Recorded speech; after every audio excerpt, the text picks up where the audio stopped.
Amados hermanos, muy buenas noches. Es un privilegio nuevamente estar reunidos para poder, hermano, pues unirnos, para poder escuchar, escudriñar la Escritura. Es un privilegio, hermano, el que usted pueda conectarse.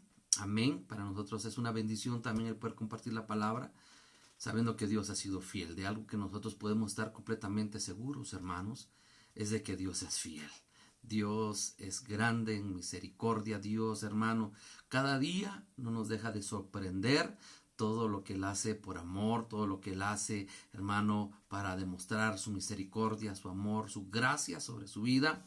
Yo siempre he dicho, hermano, usted y yo somos el resultado de su amor, usted y yo somos el resultado de su gracia. Amén. Vamos a orar en esta noche. Bendecimos a los hermanos que ya se están conectando. Nos goza verles por este medio, saber que estamos conectados por este medio. Yo sé que en el transcurso de la prédica se van a ir conectando más, pero vamos a empezar, vamos a orar, vamos a pedir al Señor que Él nos ayude, que Él nos ministre, que Él, hermano, nos hable y que una palabra pueda venir de parte del Señor a fortalecer nuestras vidas en esta hora. Amén. Me acompaña usted a orar. Padre, en esta noche te damos gracias por tu amor, porque has sido fiel. No nos has dejado, no nos has desamparado, Señor amado. Hasta el día de hoy nos has sostenido con mano firme, con mano fuerte. Nos has guardado, Señor amado. Has tenido el cuidado de nosotros, de nuestro espíritu, de nuestra alma, de nuestro cuerpo, de nuestra provisión. Señor, has tenido el cuidado.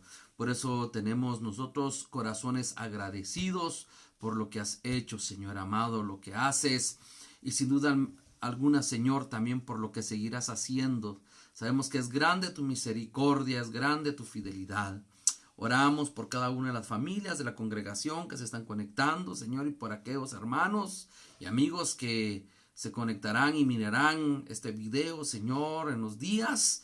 Yo te pido que una bendición pueda ser derramada sobre la vida de ellos, sobre cada uno, Señor amado, y que tu palabra pueda ser esa semilla preciosa que pueda estar en el corazón, Señor, y que pueda dar el fruto en su tiempo. En el nombre de Jesús, amén y amén. Gloria a Dios, hermanos. Es un privilegio, como les decía, el poder compartir la Escritura. Gracias a los hermanos que ya se están conectando. Y vamos a entrar de lleno, hermano, a estudiar la Escritura en esta noche. Y hoy nos toca seguir viendo una nueva iglesia. Estuvimos estudiando estos dos últimos discipulados, la iglesia de Éfeso. Hoy vamos a ver, hermano, algunos puntitos importantes en el tema de la iglesia de Esmirna. Vamos a ver, hermano, dónde estaba colocada, cómo el Señor se presenta, cuáles eran las cualidades de esta iglesia, hermano, el defecto que había en esa iglesia. Vamos a ver, hermano, el desafío también que le dan a esta iglesia.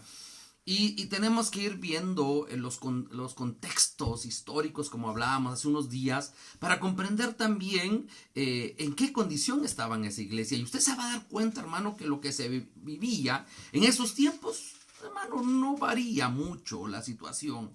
Recuérdese que en Génesis 6 el Señor le habla a Noé y le dice que se había arrepentido de haber hecho al hombre, hermano, y dice: porque el corazón del hombre, los designios del corazón del hombre son siempre hasta el mal. O sea, es un tema, un patrón repetitivo, hermano, en la vida del hombre, pero del hombre sin Dios, por supuesto. Y hoy vamos a empezar a ver un poquito lo que se refiere a la iglesia de Esmirna. Amén. Se va usted conmigo, por favor, al libro de Apocalipsis, en su capítulo 2 y en su versículo 8. 2:8 del libro de Apocalipsis. Vamos a estudiar el mensaje que el Señor le da a la iglesia de Esmirna. Dice: y escribe al ángel de la iglesia en Esmirna, el primero y el postrero, el que estuvo muerto y vivió, dice esto: yo conozco tus obras y tu tribulación y tu pobreza, pero tú eres rico, y la blasfemia de los que se dicen ser judíos y no lo son, sino sinagogas de Satanás. No temas en nada lo que has en lo que vas a padecer. He aquí el diablo echará a alguno de vosotros en la cárcel para que seáis probados y tendréis tribulación por 10 días. Sé fiel hasta la muerte, dice la Escritura, y yo te daré la corona de vida. El que tiene oídos, oiga lo que el Espíritu dice a las iglesias. El que venciere no sufrirá daño en la muerte segunda. Amén. Es interesante, hermanos, ver en qué concepto o esta iglesia, cuál era el contexto donde ella vivía. Dice que era una ciudad, hermanos, de una espléndida y rara belleza. Era la ciudad de Esmirna, hermano, era muy bella.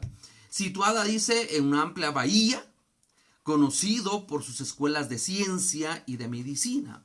Era una iglesia, hermano, la iglesia de Esmirna estaba colocada en un lugar en donde había mucha ciencia, donde había mucho conocimiento, en donde había estudios de medicina, y dice que tenían un templo en honor a Tiberio César. Lo que esto nos muestra, hermano, un culto al emperador, porque era el emperador en ese entonces. Amén. Y dice también que tenía edificios hermosos, calles bien pavimentadas, y tenían un templo gigante, muy grande, al dios Baco. Mire pues, y el dios Baco, hermano, dice que es el dios del vino.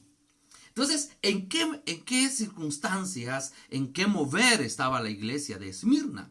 Una iglesia en donde estaba ubicada en un lugar donde había mucha hermosura, hermano, edificios, pero un lugar donde había muchas escuelas de ciencia. Eso nos viene a hablar de que había mucho conocimiento.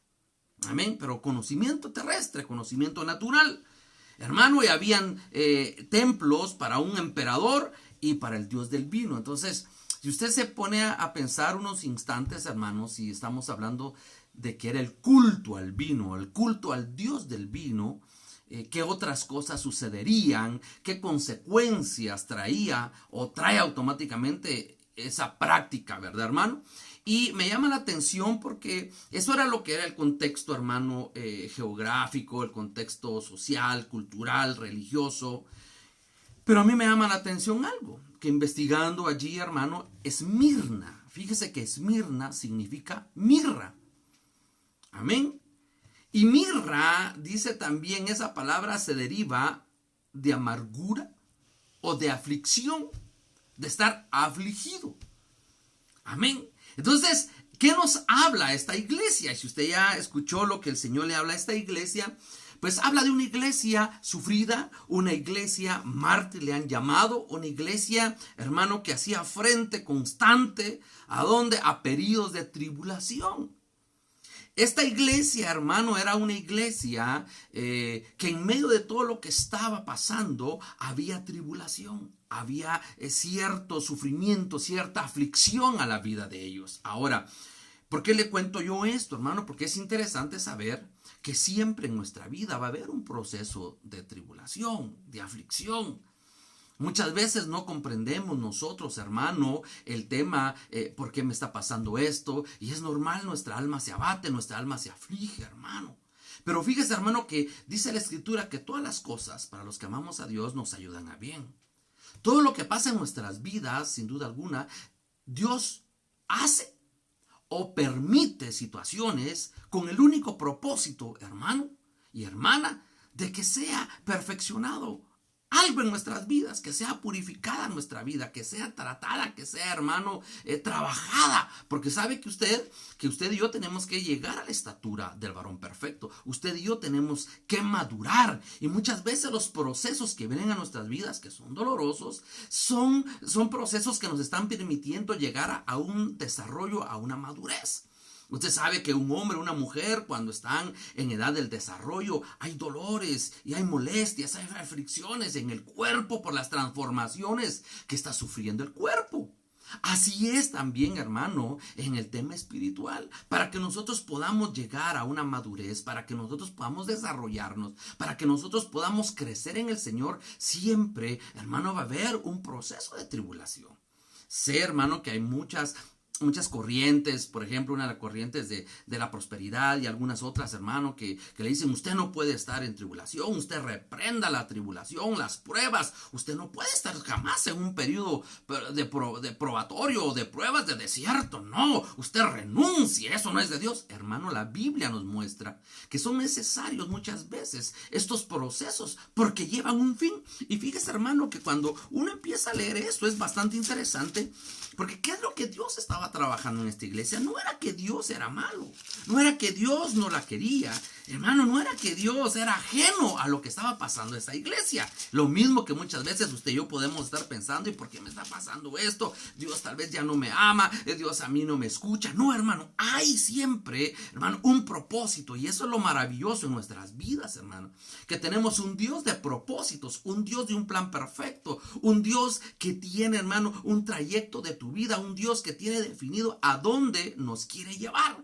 Y fíjese que en Romanos 5, en el versículo 3, pero empecemos a leer desde el 1, es bastante interesante porque ahí nos habla que somos justificados. En el 1 dice, justificados pues por la fe, tenemos paz para con Dios por medio de nuestro Señor Jesucristo. Vale, mire pues, tenemos paz, somos justificados, por quien también nosotros entramos por la fe en esta gracia.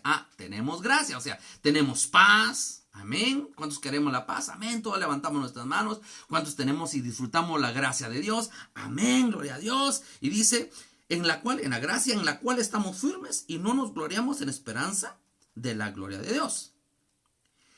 Y no solo esto, dice, no solo esto, que tengamos paz, que tengamos la gracia, que seamos justificados, que tengamos fe. Y no solo esto, sino que también nos gloriamos, o sea, no solo nos podemos gloriar en la fe, en la paz, en la justificación, hermano, del Señor. También dice, nos gloriamos en las tribulaciones, sabiendo que la tribulación produce paciencia. Entonces, hermano, cuando vienen periodos de tribulación, de aflicción, hermano, un proceso. Ahora, ¿se acuerda usted que hubo una reina, una mujer que fue escogida como reina? Pero antes de ser reina dice que pasó procesos. La Biblia nos muestra, hermano, si no estoy mal, es Esther, que habla que estuvo 6 meses en tratamiento de mirra. Amén. Y 6 meses en tratamientos de perfumes aromáticos, dice la Escritura. Mire, la preparación de 1 año para poder llegar a ser la reina. Entonces, a mí me llama la atención porque va a haber un tema de tribulación. Hermano, si usted y yo estamos hoy pasando un momento difícil, un momento de tribulación, un momento de aflicción, hermano, gloriémonos en esto, porque lleva un propósito. Fíjense que encontré esta versión que me gustó mucho y dice, si viven en aflicción, si viene aflicción a nuestras vidas, podemos regocijarnos también en ellas, dice la Escritura, porque nos enseñan a tener paciencia, y la paciencia engendra en nosotros fortaleza de carácter y nos ayuda a confiar cada vez más en Dios, hasta que nuestra esperanza y nuestra fe sean fuertes y constantes. Amén. Entonces, si usted se da cuenta, hermano, ¿qué pasaba con la iglesia de Esmirna? El Señor lo había metido o estaba metiendo un proceso, esta iglesia, pero para que fueran fuertes. Porque aquí está diciendo la Escritura que, hermano, las aflicciones, las pruebas, las tribulaciones que puedan venir a nuestra vida nos van a enseñar paciencia. Y hermano, y usted sabe que la paciencia es bien difícil. Yo siempre, cuando hablo de la paciencia, yo me acuerdo de un dicho, no dicho, ¿verdad? Sino de algo que se dice ahí, ¿verdad? Hermano, Señor, dame paciencia, pero ahorita. No, la paciencia, no solo estamos hablando de un fruto del Espíritu, sino también, hermano, la paciencia es un proceso. Y la paciencia como tal, hermano, va a venir a su vida como un proceso de un tema de aflicción. Para algunos puede ser, oye, hablar pecado o una herejía, decir la tribulación. Usted nunca debe decir que está en tribulación. Usted diga que está en victoria, gozoso, hermano, etcétera. Sí, hermano, tenemos que confesar, pero también debemos reconocer que pueden haber momentos así como esta iglesia. Esta iglesia era una iglesia que sufría. Era una iglesia que estaba pasando momentos y el Señor le estaba advirtiendo de que te venía todavía. Y 10 días, dice, y el 10, hermano, también puede tipificar prueba total. Y no solo ha sido tribulada la iglesia, pero vienen 10 días más difíciles. El Señor le estaba hablando a la iglesia. Ahora, yo no quiero que usted me vaya a malinterpretar, hermano, que se vaya a malinterpretar lo que yo estoy diciendo en el tema, hermano, que esté diciendo, ay, ese es un tema, hermano, de solo sufrimiento, de ser masoquistas. No, hermano. Yo estoy hablando que son necesarias las pruebas. Son necesarios. Y a veces en el momento de la prueba, hermano, nosotros no entendemos. Mire, hoy el Señor nos llevó con una hermana de la congregación, nos llamó ahí para poder platicar un momentito con ellos y con ella. Y me decía, hermano, yo pasé un momento de prueba, de tribulación, hermano, de desierto, de 9 años. Y hermano, no entendía, hermano, y mire, y ella abría su corazón y decía, ha sido difícil mi caminar, no entendía. Pero ahora el Señor ha hablado a mi vida. Eso es lo que a mí, hermano, llenó mi corazón. Y ella decía, hoy el Señor ha hablado a mi vida y he empezado a entender y entiendo hoy que era necesario ese periodo de prueba. Porque he crecido. Hoy confío más en el Señor. ¿Sabe qué pasa? Esta hermana ha conocido al Señor en otra dimensión. Hoy ella puede decir sin duda alguna, el Señor es mi fortaleza, mi protección, mi auxilio, y las peticiones que puedan haber en su corazoncito, ella sabe que el Señor va a cumplirlas. ¿Por qué? Porque ahora va a tener paciencia. Y ese es un tema a veces en nuestra vida que nosotros no practicamos, no tenemos la paciencia. Entonces, mire qué interesante, porque era una iglesia, hermano, una iglesia sufrida, una iglesia, hermano, que era afligida. Y vamos a ir en el desarrollo del tema, vamos a ir viendo quiénes la afligían también. Pero mira, a mí me llama la atención, porque aquí está diciendo la palabra, porque nos enseña a tener paciencia. Y esa paciencia, al tener esa paciencia nos engendra en nosotros fortaleza de carácter. ¿Cómo está tu carácter? ¿Está fortalecido tu carácter? ¿Por qué dice a mí? Mire, esta versión me llama la atención, fortaleza de carácter. Y nos ayuda, no solo nos engendra la fortaleza, sino nos ayuda a confiar cada vez más en el Señor. ¿En qué momento vamos a confiar más en el Señor, hermano?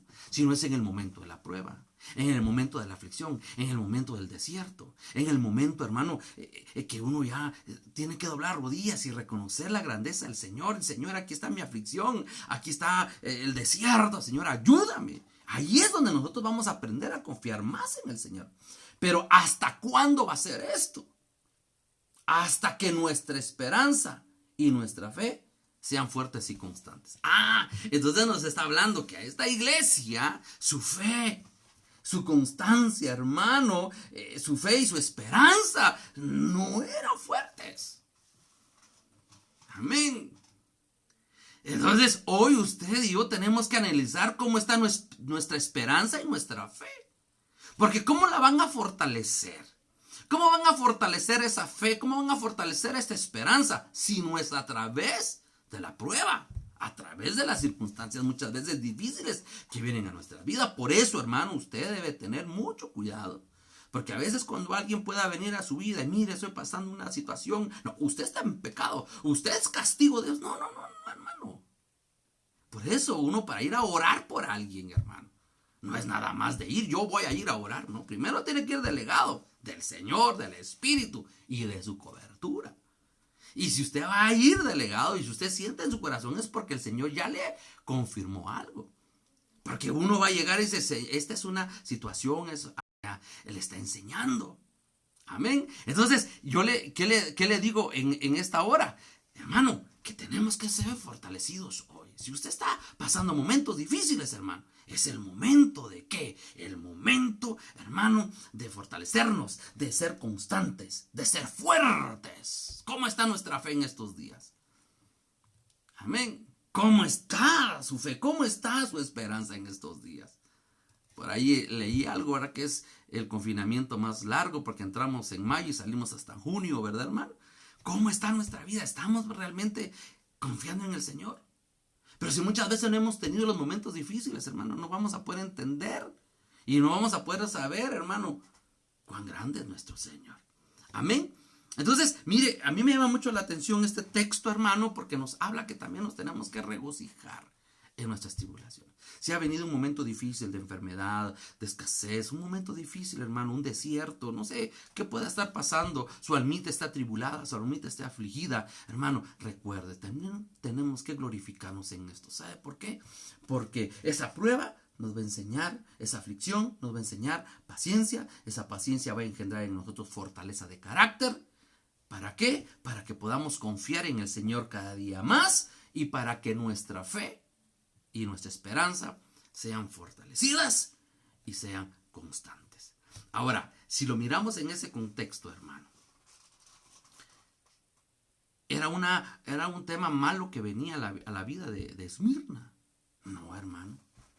Si usted quiere amar, va a decir usted, este pastor que está diciendo, pero era una bendición hasta cierto punto. Porque la estaban preparando, la estaban haciendo fuerte en su fe, la estaban haciendo fuerte en su esperanza, la estaban haciendo madurar. Amén. Era una iglesia, hermano, que ciertamente era su vida, pero el Señor le estaba hablando y ahí es un tema bastante interesante. Porque el Señor, estás en prueba, pero yo estoy contigo. Hermano, si el Señor está con nosotros, por eso hay un canto que a mí me gusta mucho y que me bendice, dice, si tú vas en mi barca, no importa la tormenta. Tu mano siempre me ayudará. Amén. Estaba en aquel texto, hermano, en la palabra, en aquel pasaje de la Escritura donde el Señor calma la tempestad, los mares, el mar, hermano, y Él va en esa barca. Si el Señor va en tu barca, hermano, no temas. Confía en tu Señor. Él, hermano, Él es el que te puede salvar. Ahora, ¿cómo se presenta el Señor ante esta iglesia? Mire, es interesante porque Él cómo se presenta siempre va relacionado al cómo vive o al cómo está viviendo esta iglesia o lo que está sufriendo o lo que está pasando. Dice el Señor en Apocalipsis, fíjese, mire, pues Apocalipsis 2:8 le dije, ¿verdad? Estamos aquí. Aquí estamos. Escribe el ángel de la iglesia que está en Esmirna, el primero y el postrero. Así, de dos formas se presenta él, o con dos características. Uno, el primero y el postero, y el que estuvo muerto y vivió. Así se presenta el Señor a esta iglesia. El primero y el último, dice. ¿A qué se refiere esto, hermano? Esto se está refiriendo a que por Él fueron creadas todas las cosas. Por Él y para Él. Él es el principio y Él es el fin. ¿Qué está diciendo eso, hermano? Que Él tiene el control de todo. Nada de lo que le iba a pasar a esta iglesia, hermano, iba a estar fuera de control. Todo iba a estar bajo el control de Dios. Por eso se presenta esa iglesia, una iglesia que estaba sufriendo, una iglesia, hermano, que era atribulada, pero el Señor dice, ¿sabes qué? Yo soy el principio y el final. Le está diciendo, reposa, yo tengo el control de tu vida. Y esto es lo que el Señor te dice en esta noche. Yo soy el primero, yo soy el último. Yo soy aquel que tiene el control de todo. Amén. Él tiene el control de tu vida, hermano. Y puedes tú sentir que la prueba te está, hermano, consumiendo, que la prueba te está, hermano, que está muy, muy fuerte. Pero yo solo lo que te voy a decir es, el Señor tiene el control de tu vida. No temas ni desmayes. Ese es un pasaje que a mí me impresiona. No temas ni desmayes porque yo voy a estar contigo. Así como estuve con Moisés, así voy a estar contigo. Así como el Señor ha manifestado y usted puede leer cómo el Señor estuvo, hermano, con todos esos personajes, con todos esos héroes de la fe. Hermano, si hablamos de héroes de la fe no es porque nunca sufrieron. Usted va a leer Hebreos 11, hermano, muchos dicen que murieron por espada, muchos murieron crucificados, cortados, quemados, ahí lo dice la Escritura. Pero creyeron. Ellos sabían que no importaba lo que les estaba viniendo, lo que ellos sabían perfectamente es que el Señor estaba con ellos. Y hoy en el momento de la prueba, en el momento, hermano, de la circunstancia difícil que podamos estar pasando, la palabra que el Señor te dice hoy, yo soy el primero y el último. Eso te está diciendo el Señor. Te está diciendo, yo tengo el control de todo, nada se va a escapar Nada se va a escapar. Fíjate que Colosenses 1:16, hermano, el 15 dice, y Él es la imagen del Dios invisible, el primogénito de toda la creación. Porque en Él fueron creadas todas las cosas, las que hay en el cielo y las que hay en la tierra, visibles e invisibles, sean tronos, sean dominios, sean principados, sean potestades. Todo fue creado por medio de Él y para Él. Bueno. Y Él es antes de todas las cosas, y todas las cosas en Él subsisten. Entonces, ¿qué nos está diciendo? Todo fue creado por Él. Él tiene, porque es de Él. Él tiene, hermano, el dominio de todo. Él es el Rey de Reyes y Señor de Señores. El principio y el fin. ¿Qué le estaba diciendo a esta iglesia? Porque yo me imagino que más de alguien, ay Señor, tanta aflicción, ¿y qué vamos a hacer? No te preocupes, yo tengo el control de todo. Estaba escuchando una alabanza que me gustó mucho, hermano, me bendijo. Dice, Dios siempre tiene el control. ¿De qué? Atemorizarme. Dios siempre tiene el control. Hermano, ¿por qué vas a desfallecer? Si Dios tiene el control de tu vida. ¿Por qué vas a atemorizarte? Si Dios tiene el control de tu vida. Dios tiene el control de tus circunstancias. Amén. Entonces, hermano, a mí me llama la atención esto. Y mire, Apocalipsis 1:8 dice, porque yo soy el alfa y la omega, el principio y el fin. Hermano, Él tiene el control de todo. Él es muy tácito en ese tema, es decir, yo tengo el control. Entonces, ¿cómo se está presentando una iglesia que está atribulada? Una iglesia que está afligida. Yo tengo el control. Y la otra parte dice, el que estuvo muerto y está vivo. Se presenta como aquel que tiene el control de todo. Porque Él tiene el control de todo. Por Él y para Él que fueron creadas todas las cosas. Amén. Ahora, les dice, el que estuvo muerto y el que está vivo. Bueno, ¿qué le estaba diciendo? ¿O por qué le estaba diciendo esto a esta iglesia? Era una iglesia afligida. Y es una iglesia que le habla que sea valiente hasta la muerte. Mira qué tremendo. Era una iglesia que le está diciendo, no temas. Amén. Si tienes que morir, no temas, porque yo tengo el control. Mire qué cosas tan fuertes, hermano. Amén. Aquí le está diciendo, sé fiel hasta la muerte. ¿Por qué? Porque le está diciendo, el que estuvo muerto y vivo está. Para que el Señor Jesús muriera, Él pasó un proceso de sufrimiento. Él pasó un proceso de aflicción. Estoy afligido hasta la muerte. O sea, hermano, dentro de los procesos de nuestra vida, si el Señor Jesús pasó un proceso de tribulación, porque ¿quién es usted y quién soy yo para decir, yo no voy a pasar por eso? O yo no necesito esto. Usted y yo necesitamos pasar por procesos. Y estamos entendiendo por qué.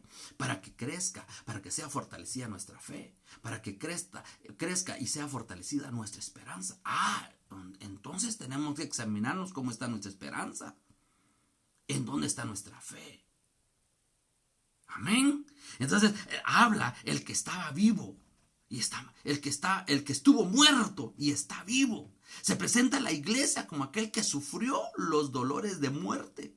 Se presenta aquella iglesia, hermanos, como aquel hermano que fue a la cruz del Calvario, que tuvo un proceso de aflicción. Pero le está diciendo a la iglesia, yo, que no me retuvo la cruz, no me retuvo la tumba, no me retuvo el infierno, no me retuvo la muerte, no me retuvo ni el mismo enemigo. Ese soy yo, por eso estoy yo vivo. Amén. En otras palabras le está diciendo, iglesia, yo soy el que tengo el control de tu vida. Yo también te entiendo porque pasé momentos de aflicción, pero yo soy el más que vencedor y salí triunfante, salí victorioso, yo salí con gloria, yo arrebaté las llaves de la muerte, del Seol, etcétera, vencí al enemigo. Allí, hermano, Él es el que tiene el control, Él conoce. Y aún aquí está diciendo la Escritura, hermano amado, mire, sé fiel hasta la muerte. ¿Por qué? Porque el que le estaba hablando era el resucitado. Él está diciendo, y si tienes que llegar a morir, no tengas pena. Yo tengo el control. Yo estoy vivo. Amén. Y eso es lo que nosotros tenemos que ver hoy. Fíjese que en el Salmo 139 habla algo interesante. Los salmos hablan mucho, hermano, sobre la muerte de nuestro Señor Jesucristo. Fue revelado, hermano, por eso muchos hablan de que David no solo fue el salmista, sino también fue un profeta. Amén. Porque profetizó en medio de los salmos que él entonaba y que él recibía, hermano, siempre él hablaba. Fíjese que en el Salmo 139, 15 nos habla, ¿no fue encubierto de ti mi cuerpo? ¿Sí? Bien que en oculto fui formado y entretejido en lo más profundo de la tierra. Eso es un salmo de David. ¿Pero de quién está hablando? De Cristo, de nuestro Señor Jesucristo. Porque Él, hermano, fue a las profundidades de la tierra. Amén. Él fue a lo profundo. Ahí es donde Él fue ofrecido en holocausto. Ahí se consumió el holocausto, hermano. Amén. Eso es una gran verdad. Entonces, Él le está diciendo, no temas si tienes que ir a la muerte. Sé fiel hasta la muerte. Amén. Por eso, a mí me llama la atención algunos aspectos, hermano. Por ejemplo, cuando Pedro, el Señor se le acerca a Pedro y le dice, Pedro, ¿sabes qué? Te han pedido para zarandearte. Y Pedro, yo creo que Pedro dijo, y el Señor ya clamó, reprendió, ató, ligó y mandó a lo profundo de los abismos. Y hermano, y la respuesta del Señor, solo he orado para que tu fe no falte, le digo. Hermano, como ya se dio cuenta. ¿Por qué? Porque era necesario ese proceso en la vida de Pedro. Llega el enemigo, hermano, ante el Señor y le dice, ¿ya viste a tu siervo Job? Ah, no, el Señor le dice, ¿ya viste a mi siervo? Ah, sí, él es así porque lo tienes bien rodeado, bien custodiado, lo tienes protegido. Quítale la protección y vas a ver. Y usted sabe todo el proceso. ¿Qué pasa, Job? El Señor dijo, no, cuidadito, no lo vayas a tocar. No, hermano, porque es necesario los procesos. Hermano, las experiencias que el apóstol Pedro tuvo, hermano, se le marcaron su vida. Esta experiencia que tuvo Job, hermano, le cambió la vida. ¿Sabe por qué? Porque al final él decía, de oídas te oía, pero ahora mis ojos te ven. Eso significa, hermano, que él había subido. Hermano, vino el proceso de la tribulación en nuestra vida. Amén. Y fue para madurez, fue para crecimiento. Estoy diciendo que no toda la vida vas a estar en tribulación también, porque la Biblia dice no toda el trigo, no toda la vida va a ser trigado, no todo el tiempo va a ser trigado. Van a venir tiempos de reposo, van a venir tiempos, hermano, de refrigerio. Pero a veces es necesario. ¿Por qué? Porque nos hemos debilitado en nuestra fe y nuestra esperanza, según Romanos. Nos hemos debilitado, hermano, en nuestra esperanza, en nuestra fe, y no es fuerte y no es constante. Y hoy, hermano, la constancia es algo bien interesante. Tenemos que aprender a ser constantes. Fíjese, hermano, que hoy leía una noticia. Tengo una página cristiana de los Estados Unidos. Usted sabe que Estados Unidos es un país pues desarrollado, etcétera, etcétera. Pero ellos tienen todo en estadística. Ellos tienen todo contabilizado y ellos, hermano, hacen proyecciones porque es un país pues muy, muy preparado. Y me llamó la atención y me entristeció mucho porque dice que en estas últimas 4 semanas, oiga, en estas últimas 4 semanas, el 50% de los que se conectaban, del 100% de los que se conectaban al principio cuando cerraron las iglesias, estas últimas 4 semanas, el 50% ya no se conectó. Ya no fueron constantes. Y mire qué interesante, porque ellos, según las estadísticas, según lo que ellos están viendo ahí, ellos dicen que cuando reabran en Estados Unidos los templos, ellos calculan, dice, las estadísticas de ellos, pero a mí me llamaba la atención, el 50% de las personas ya no van a llegar a las iglesias. Por muchos motivos, dicen ellos. Muchos porque se enfriaron, Muchos por el mismo tiempo de cuidarse, no, mejor yo no voy para no tener contacto con nadie. Otro, ese como los templos ahora que eran para 1000 personas, ahora solo van a haber 200, 300. Ay, mejor lo miro tal vez lo miro. Se van a empezar a apartar. Por eso el Señor, hoy, si tú estás pasando una prueba, si estás en una aflicción, lo que el Señor te está recordando y está trabajando en ti es la fe y la esperanza, que se fortalezca y que sea constante. Porque no es cada vez que yo necesito la fe, voy a tomar la fe. No, es ser un constante en la fe. No es cuando yo la necesite y agarro la esperanza. Amén. Tiene que ser fuerte y constante la fe y la esperanza. Entonces, pueblo de Dios, lo que yo trato de decirte en esta hora es: siéntete dichoso, sintámonos dichosos, bienaventurados. Nos gloriemos cuando vienen procesos diferentes, porque es donde el Señor está trabajando y te dice: tengo que trabajar la paciencia, tengo que engendrar en ti la fortaleza de carácter. ¿Para qué? Para que tu fe y tu esperanza crezcan, se fortalezcan, sean constantes. Yo no sé cuál va a ser tu actitud cuando salgamos de esto. Tú sabrás, hermano. A mí, y por eso a mí me llamaba la atención esto. Entonces, el 18:4 dice de Salmos: me rodearon ligaduras de muerte y torrentes de perversidad me atemorizaron. Ligaduras del Seúl me rodearon, me tendieron lazos de muerte. Amén. ¿De quién está hablando aquí David? Está hablando de Jesús, está hablando del proceso del Señor. Entonces, ¿por qué hablo esto? El que estuvo muerto y ahora está vivo. Como quien dice: no tengan pena, yo tengo todo bajo control. Entonces, hermano, para mí es algo especial y glorioso cómo el Señor se presenta a las iglesias de acuerdo a sus necesidades, hermano. Amén.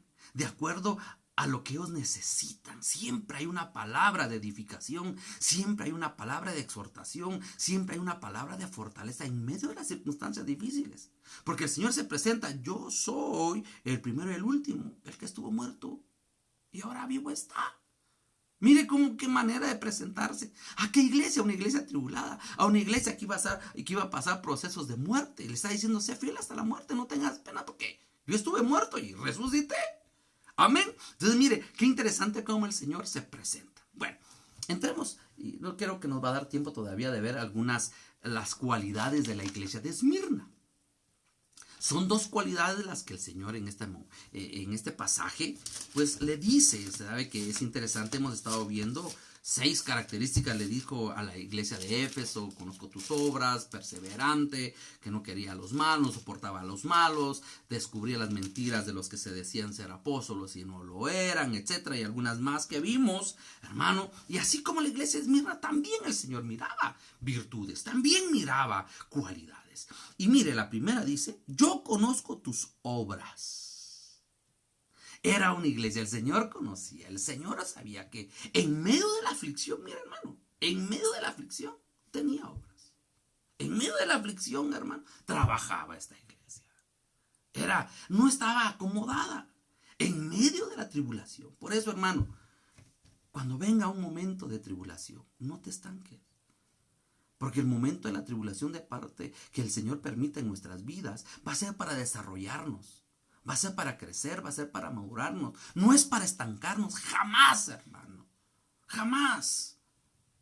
Amén. Siempre lleva un plan. Los planes que tengo con vosotros son buenos, son perfectos, son agradables, son de bienestar.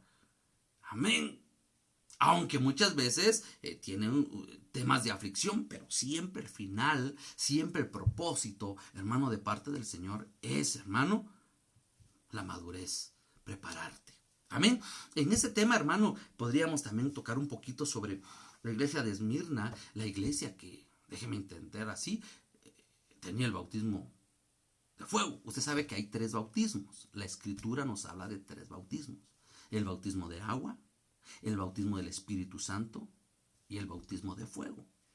El Señor, Juan el Bautista dice: atrás de mí viene uno que los va a bautizar. Él estaba bautizando en agua, que los va a bautizar en espíritu y en fuego, dice la Escritura. Ahora, ¿cuál es el bautismo de fuego? El bautismo de fuego, hermano, son los procesos, son los desiertos, son las aflicciones que puedan venir a nuestra vida. Pero, hermanos, si estamos hablando de un bautismo de fuego, ¿el fuego qué hace? El fuego purifica. Amén. El fuego puede venir a nuestra vida y viene una prueba, pero te está, hermano, ese fuego está purificando todo aquello que pueda ser desagradable al Señor. Estaba quemando todo aquello. Por eso la palabra habla de oro y de plata, ¿verdad, hermano? Y el oro, entre más lo metan a procesos de, hermano, de temperaturas con fuego, más puro se vuelve. Ese es el trato de tu vida. Amén. Entre más fuego lleves, hermano, más puro vas a ser, más agradable vas a ser al Señor. Amén. Entonces aquí le dice, yo conozco tus obras y tu tribulación y tu pobreza. 3 aspectos le toca. Él conocía sus obras, su tribulación y su pobreza. A mí me llama la atención, hermano, porque el Señor no era ajeno a lo que estaba pasando en esta iglesia. ¿Por qué se lo presentaba? Yo soy el principio, yo soy el final. Porque Él tenía el control. En otras palabras, yo tengo el control de tu tribulación y yo tengo el control de tu pobreza. Fíjese, váyase conmigo a Primera de Pedro, en su capítulo 4. Primera de Pedro 4:12. Vamos a ver, 4, Primera de Pedro 4:12. Dice, amaos, no os sorprendáis del fuego de la prueba que os ha sobrevenido, como si alguna cosa extraña os aconteciera. Entonces, ¿qué será extraño? ¿Que venga el fuego de la prueba? ¿O que no venga el prueba de la fuego? La prueba del fuego, según este texto. Para usted, ¿qué es, hermano, lo extraño? ¿Que venga el prueba de la fuego? ¿Que venga el fuego de la prueba? ¿O que no venga? Amén.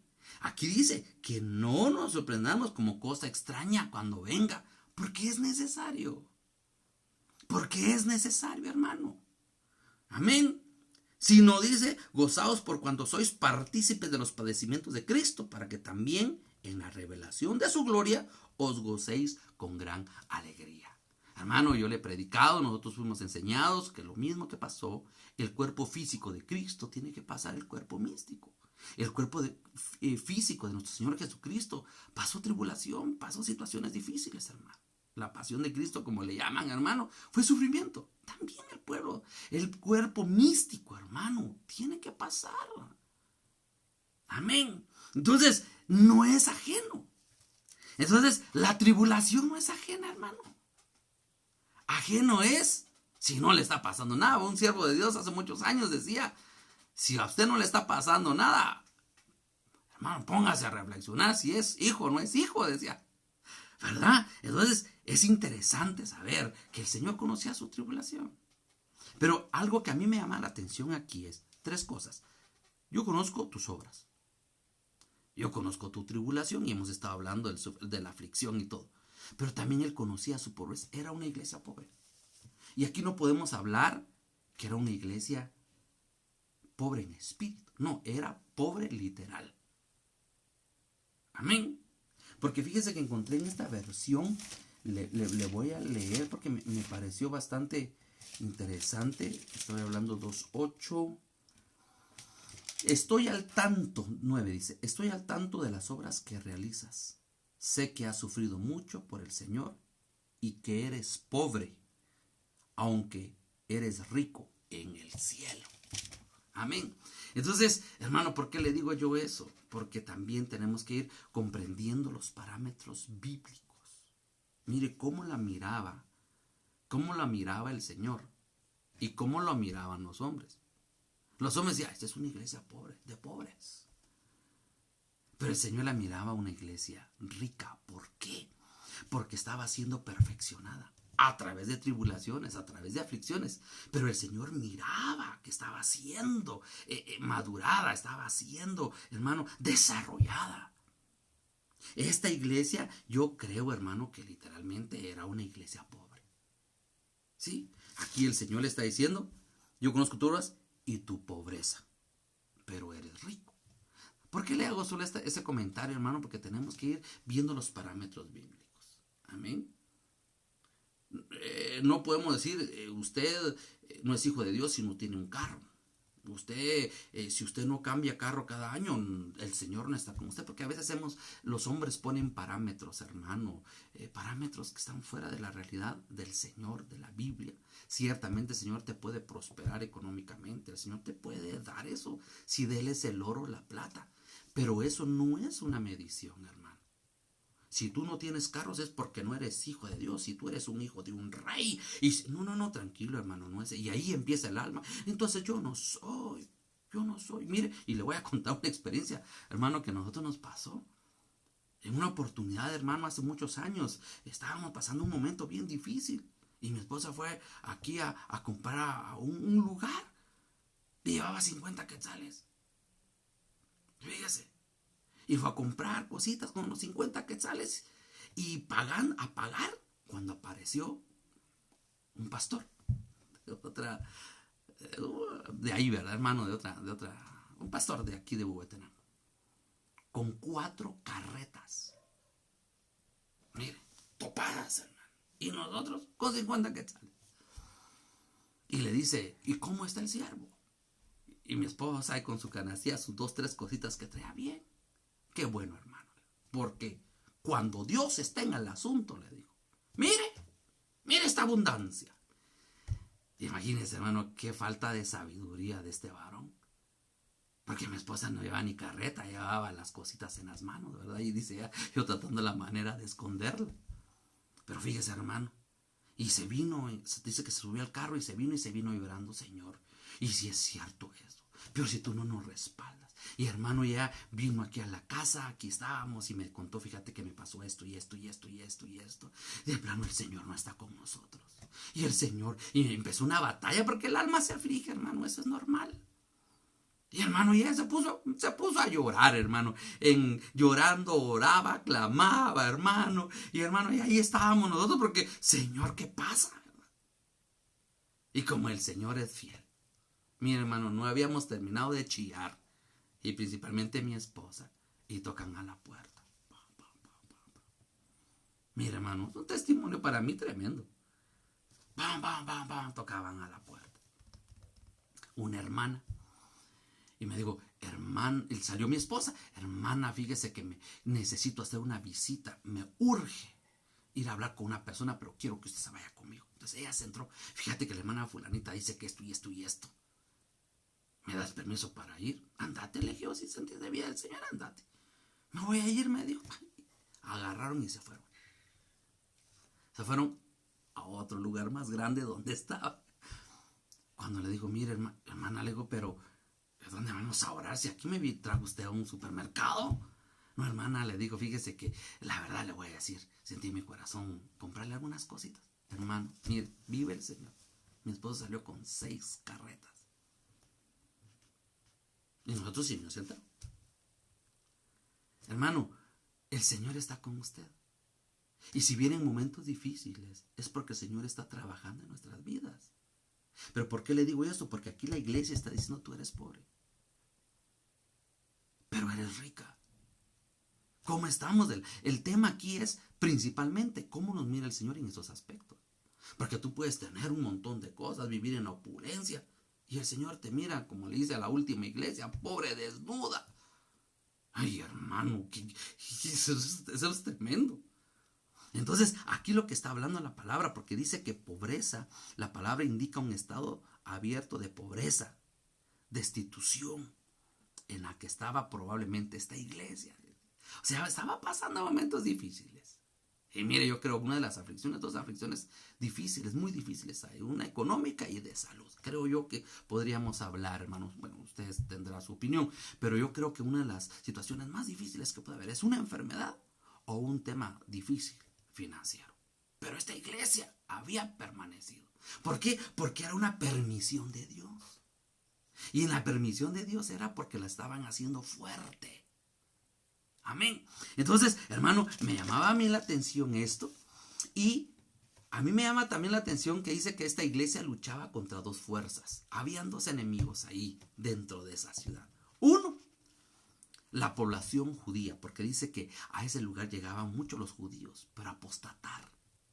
Ni modo, ¿verdad? Tenía escuelas de ciencia, entonces estaban llenando la cabeza, hermano, de cosas científicas. No digo que sea malo. El tema es que nada nos separe del amor de Cristo.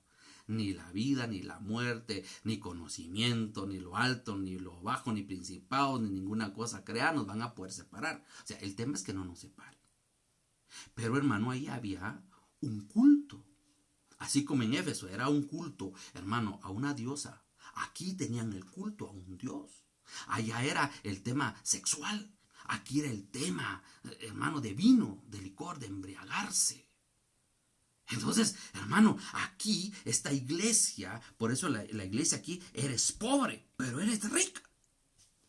Y dice, y la blasfemia de los que se dicen ser judíos, pero no lo son. Muchos eran judíos de nacimiento, pero no eran pueblo de Dios. Entonces, ahí llegaban muchos judíos, dice, y llegaba a apostatar.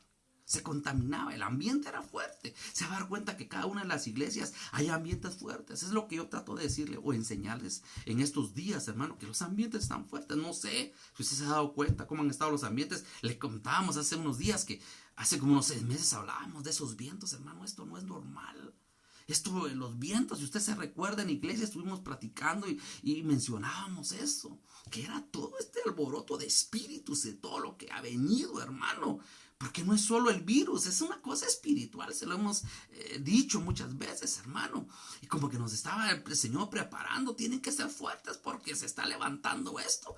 Pero yo estoy con ustedes. Entonces aquí, hermano, la situación de esta iglesia era que había una población judía apóstata. Que eran los que, hermano, eran los que se oponían, ¿a dónde? A la verdad. Amén. Y tenían la población no judía, la que era la de Esmirna, hermano, que era, dice que era una ciudadanía o una población que era leal totalmente a Roma y apoyaba la adoración del emperador, la persecución y el sufrimiento eran inevitables en un ambiente como el que estaba viviendo la iglesia. Hermano, hoy viene un ataque difícil a la iglesia. Fíjese que me estaba enterando que ya en algunas partes de Sudamérica van a empezar a abrir las iglesias. Pero hay prohibiciones dentro de la apertura de la iglesia. Y mire qué interesante. Una de las prohibiciones es que ya no se van a poder atender niños. Esta enfermedad vino básicamente a atacar a nuestros ancianos, ¿verdad? A la gente grande. Ahora a las iglesias no pueden llegar niños. En Colombia, si no estoy mal, escuché ese reportaje, hermano, que es prohibido ahora tener. Ahora los papás felices, como mi hijo no va a poder ir a la escuelita bíblica de los niños, yo ya no voy a ir también. No, hermano, hay que ir. Y si hay que tenerlo sentadito a la par, pues hermano, el tema es que usted tiene que alimentarse. ¿Por qué? Porque tiene que instruir. Porque mire qué interesante, va a venir un ataque ya a los niños, una persecución para los niños de la iglesia. Amén, yo no sé cómo van a abrir aquí las situaciones, pero imagínense que dijeran, niños no pueden estar recibiendo clases de niños en escuela de los niños de las iglesias. Pero sí va a estar la educación a cargo del Estado. Y ya sabe usted todo lo que ha estado ahí en los ambientes, hermano, que quieren enseñar, que no tengas pena si tú no sabes si eres hombre o mujer. Y mire tantas cosas. Quieren, hermano, desvirtuar. Por eso usted como padre tiene la responsabilidad de engendrar a sus hijos. Tenemos la responsabilidad de engendrar a nuestros hijos. Instruye al niño. Y aun cuando fuere viejo, hoy es el tiempo de instruir. Así como usted se sienta a hacer tareas, que ahora son un montón de tareas los que están dejando a los maestros. Así como usted se sienta a hacer tareas, así como usted le está, hermano, poniendo una computadora, le pone internet porque tiene que hacer sus tareas. Así también debe de tener el cuidado de la vida espiritual. ¿Verdad? ¿Por qué? Porque esta iglesia estaba peleando contra la población judía apóstata. Tenía el tema de la población no judía, que tenía otras ideas, tenía otras costumbres, practicaba otras situaciones, hermano. Así como nosotros hoy, en el contexto que nos está tocando vivir, también tenemos fuerzas contra las cuales tenemos que luchar. Amén. Y, hermano, el punto 2, aunque eres rica. le dice a la iglesia. Sin duda alguna, hermano, se refería a esta expresión, hermano, a que era rica en el Señor. Que todo el proceso de aflicción que venía a esta iglesia, lo que había hecho era enriquecerse. Cuando pases un problema, cuando pases una aflicción, cuando estés pasando un desierto, hermano, recuerda que Dios te está purificando, Dios te está haciendo rico en Él, porque vas a conocer, vas a confiar verdaderamente en el Señor, pero no como una religión, no por una costumbre, no, yo confío en el Señor, no, yo confío en el Señor porque esto y esto y esto y esto, estas son mis experiencias, de esta manera el Señor trabajó conmigo, de esta manera el Señor, hermano, puede decir usted, me proveyó, me cuidó, me sanó. No, hermano, esas son las experiencias del cristiano. Amén. Váyase conmigo. Vamos a ver un par de textos, hermano, y terminamos. Proverbios 22. Vamos a ver qué dice el libro de Proverbios. Proverbios 22, 4. Hermano, 22, 4.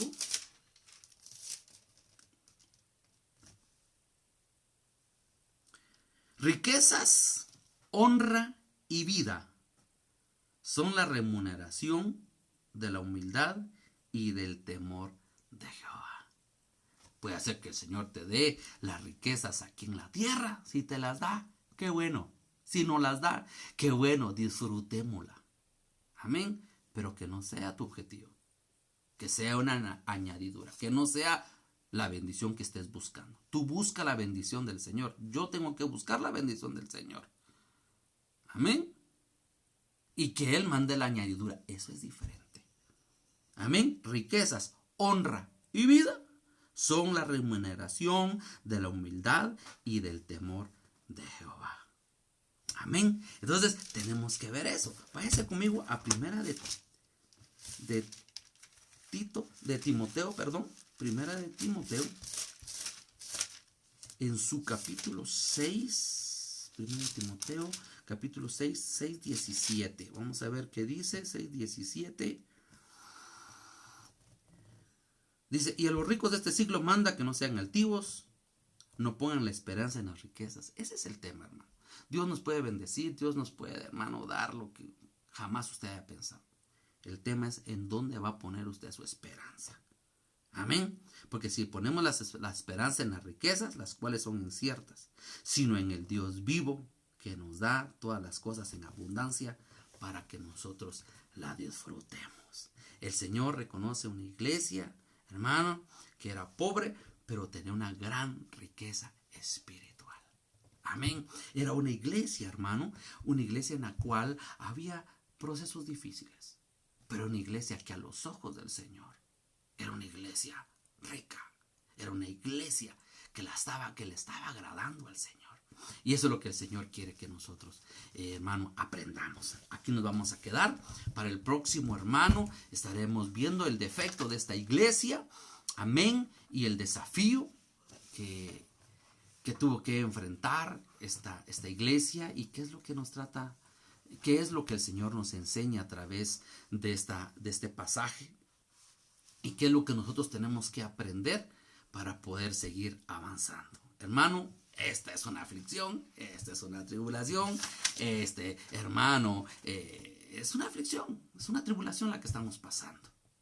Amén, porque nos están sacando de ciertas zonas de confort que teníamos, veníamos, íbamos, esto comprábamos, y hermano, en tantas cosas en las que nos estábamos, pero ahorita ha venido aflicción, hermano. En el mundo hay aflicción. Amén. Pero, hermanos, sabemos que para los hijos de Dios todas las cosas nos ayudan a bien. Esto va a ser de bendición. Yo creo, hermano, que es una de las últimas llamadas. Yo hablaba con alguien hoy, hermano, con un hermano, y le decía, el Señor quiere salvarte a ti y a tu casa. Por eso nos han mandado a casa. Eso es espiritual, hermano. ¿Por qué a casa? Porque está usted con su papá, con su mamá, con sus hijos, con su esposo, con su esposa. ¿Por qué estamos en familia? Porque es tu casa la que el Señor hoy está trabajando. Amén. Es tu casa. Porque el Señor quiere salvarte a ti, a tu esposa, a tus hijos, a tus nietos. Pero es necesario aprender. Es necesario crecer y mantenernos en nuestra fe y en nuestra esperanza, fuertes y constantes. Eso es lo que el Señor anda buscando en nuestras vidas. Amén. Les bendecimos, amados hermanos. Miro al hermano Josué, si no estoy mal. Bendiciones, hermano Josué, primo de mi esposa. Dios te bendiga, hermano, y a cada uno de los hermanos. Hermana Carlita Ríos, gracias por sus cuidados, hermana. Gracias por su cariño. Hermana Marlene, también gracias por sus cuidados, por su cariño. A todos los hermanos, ahí puedo ver, hermano Josué Martínez, hermana Evelyn, hermano Eduardo y su familia. Hermano Pollito, te amamos, te bendecimos, mijo. Hermana Magalí, hermano Kevin. Solo ellos puedo alcanzar a ver por acá. Amén. Sí, hermano Josué López Velázquez está viendo. Qué bueno verte, hermano. Bendiciones, te amamos. Un saludo ahí de la familia. Hermano, pues este ha sido el tema de esta noche. Vamos a quedar despedidos. Oremos. Sé que el Señor tiene el control de nuestras vidas, depositados en Él, hermano. Y vamos a orar recordándole, hermano, mañana hay ayuno. Fíjese que en la central van a haber ayuno a partir de las 10 de la mañana. Van a estar transmitiendo. Yo le hago la invitación a usted también. Si se quiere unir, nos vamos a unir. Todo aquel que se quiera unir al ayuno. Va a haber un ayuno congregacional, hermano, a partir de las 10. Van a estar transmitiendo los servicios. Va a estar predicando el hermano Angelito. Y unámonos, hermano. Usted tiene necesidades, tiene peticiones, hermano. Yo creo que es importante, hermano, también el poder sujetar un momentito la carne y meditar, hermano, y dejar que el Señor siga trabajando y que Él haga, hermano, la obra perfecta en nuestras vidas. Así que a partir de mañana de las 10 hay transmisión. Nos vamos a estar uniendo, hermano, estamos conectados. Si no en un momento dado sale en nuestra página, nos podemos unir a la página de la iglesia. Yo creo que vamos a estar nosotros con nuestra página, hermano, unidos al ayuno. Metámonos al ayuno, oremos, hermano, hagamos un tiempo, hermano, para buscar del Señor, y yo sé que el Señor hará cosas grandes. Les amamos. Y les recordamos, hermano, el día domingo a partir de las 11 de la mañana en nuestro servicio, hermano, va a haber, sabe que el Señor nos ha permitido alabanza, adoración, la palabra. Han sido servicios muy, muy, muy bendecidos. Estoy muy agradecido con el Señor porque su palabra, su Espíritu Santo no nos ha dejado de hablar. Tome esa palabra, presentémonos delante del Señor necesitados y diciéndole, aquí está mi vida, trabaja, perfecciona. Amén.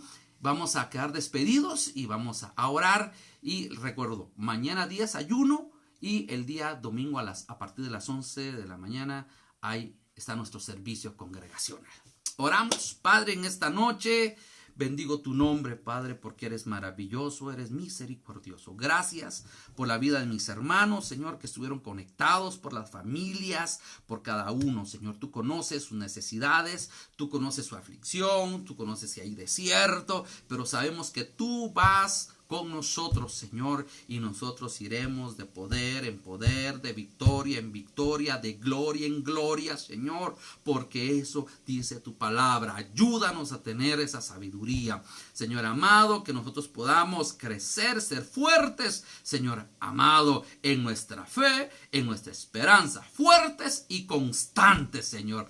Bendice a cada una de las familias, tú conoces sus necesidades, por amor a tu nombre, Señor. Provee, Padre amado, que en nuestras mesas no hagan falta jamás el pan espiritual primeramente y el pan material, Señor. Sabemos que estamos bajo tus cuidados y gracias por todas las familias de la congregación. Las bendecimos, Señor. Al hermano Mario Matías, a su esposa, hermano Josué López Velázquez, hermana Carlita, hermano, a todos, a cada uno de los hermanos que se conectaron en la página. Bendícelos, guárdalos, Señor amado, y que esta semana, este fin de semana, guardaditos, podamos buscar tu rostro, que para eso nos has guardado, Señor, para buscar tu rostro, en el nombre poderoso de tu Hijo amado Jesucristo. Amén y amén. Hermano, les amamos. Reciba un fraternal saludo y estamos pendientes y nos vemos mañana a partir de las 10 de la mañana en el ayuno, conectados a la iglesia central, y el domingo a las 11, hermano, en nuestro servicio congregacional. Así que les amamos, les bendecimos, que tengan buena noche y bendiciones. Saludos a todos.